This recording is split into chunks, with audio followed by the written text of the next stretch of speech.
Bismillahirrahmanirrahim. Assalamualaikum warahmatullahi wabarakatuh. Sahabat beriman dimanapun berada, semoga selalu dalam lindungan Allah Subhanahu wa ta'ala dan mendapatkan syafaat di yaumil kiamah nanti dari Muhammad Rasulullah Sallallahu Alaihi Wasallam. Kisah Abu Kilabah ini merupakan salah satu kisah sahabat yang mengharukan. Dari kisah Abu Kilabah ini kita bisa belajar bagaimana mensyukuri apapun yang kita miliki dan tetap bersabar dengan apa yang menimpa kita. Sebelum lanjut, tekan tombol subscribe, like, dan komen agar siar dakwah tetap menggema seantero jagat raya. Diriwayatkan oleh Ibnu Hibban. Kisah ini diriwayatkan dari Abdullah bin Muhammad. Ia mengatakan, suatu hari aku pernah berada di daerah perbatasan wilayah di negeri Mesir. Aku melihat sebuah kemah kecil yang dari kemahnya menunjukkan bahwa pemiliknya adalah orang yang sangat miskin. Lalu aku pun mendatangi kemah yang berada di padang pasir tersebut untuk melihat apa yang ada di dalamnya. Kemudian aku melihat seorang laki-laki, namun bukan laki-laki biasa. Kondisi laki-laki ini sedang berbaring dengan tangan dan kakinya bunting. Telinganya sulit mendengar, matanya buta, dan tidak ada yang tersisa selain lisannya yang berbicara. Dari lisannya orang itu mengucapkan, "Ya Allah, beri aku ilham untuk tetap mensyukuri nikmat-Mu yang telah Engkau anugerahkan kepada aku, dan Engkau sangat muliakan aku dari ciptaan-Mu yang lain." Kemudian aku menemuinya dan berkata kepada orang itu, "Wahai saudaraku, nikmat Allah mana yang engkau syukuri?" Kemudian laki-laki pemilik kemah itu menjawab, "Wahai saudaraku, diamlah. Demi Allah, seandainya Allah datangkan lautan, niscaya laut tersebut akan menenggelamkanku, atau gunung api yang pasti akan aku terbakar, atau dijatuhkan langit kepadaku yang pasti akan meremukkanku." Aku tidak mengatakan apapun kecuali rasa syukur. Aku kembali bertanya penasaran, "Bersyukur atas apa?" Laki-laki pemilik kemah itu menjawab lagi, "Tidakkah engkau melihat Dia telah menganugerahkan aku lisan yang senantiasa berzikir dan bersyukur. Di samping itu, aku juga memiliki anak yang waktu sholat ia selalu menuntunku untuk ke masjid, dan ia pula yang menyuapiku.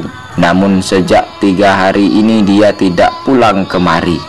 Bisakah engkau tolong carikan dia?"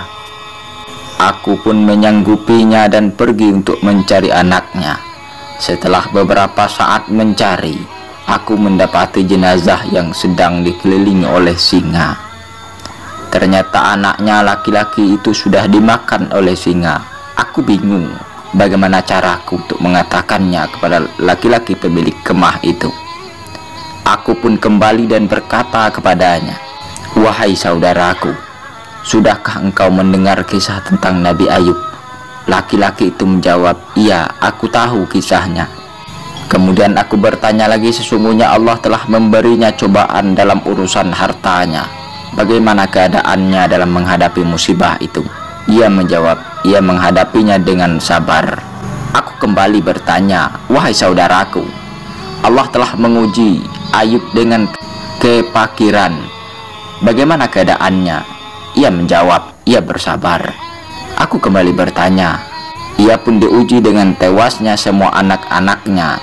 Bagaimana keadaannya?" Ia menjawab, "Ia tetap bersabar." Aku kembali bertanya, "Ia juga diuji dengan penyakit di badannya. Bagaimana keadaannya?" Ia menjawab dan balik bertanya, "Ia tetap bersabar. Sekarang katakan padaku, di mana anakku?" Kemudian aku berkata, "Sesungguhnya putramu telah aku temukan di antara gundukan pasir, dalam keadaan telah diterkam dan dimakan oleh binatang buas. Semoga Allah melipat gandakan pahala bagimu dan menyabarkan engkau." Dan laki-laki pemilik kemah itu mengatakan, "Alhamdulillah, yang dia tidak meninggalkan keturunan bagiku yang bermaksiat kepada Allah, sehingga ia diazab di neraka. Kemudian ia menarik napas panjang lalu meninggalkan dunia. Aku pun membaringkannya di tangannya dan berpikir, apa yang harus aku perbuat? Aku sendirian, dan bagaimana aku mengurus jenazah ini?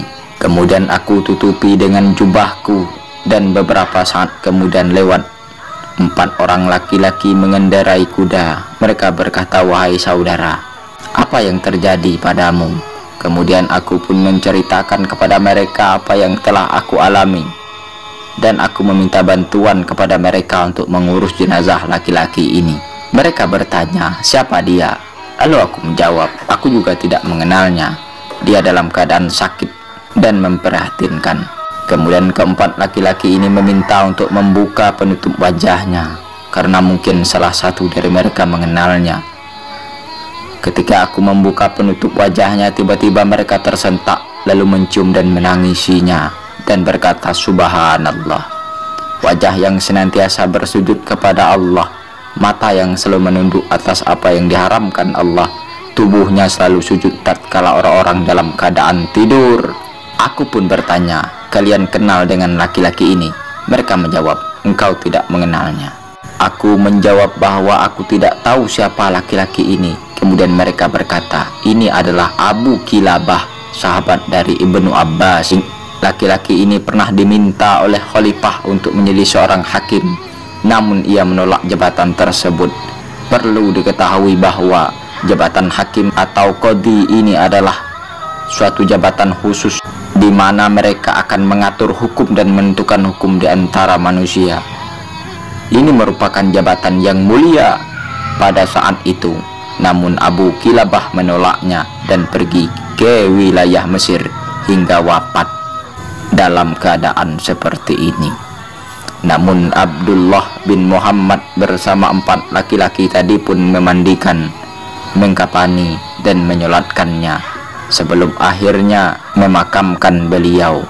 Dikatakan dalam kisah lain bahwa Abu Kilabah adalah sahabat Rasulullah terakhir pada masa itu, sehingga khalifah ingin menjadikannya seorang hakim. Wallahu alam. Terima kasih. Wassalamualaikum warahmatullahi wabarakatuh.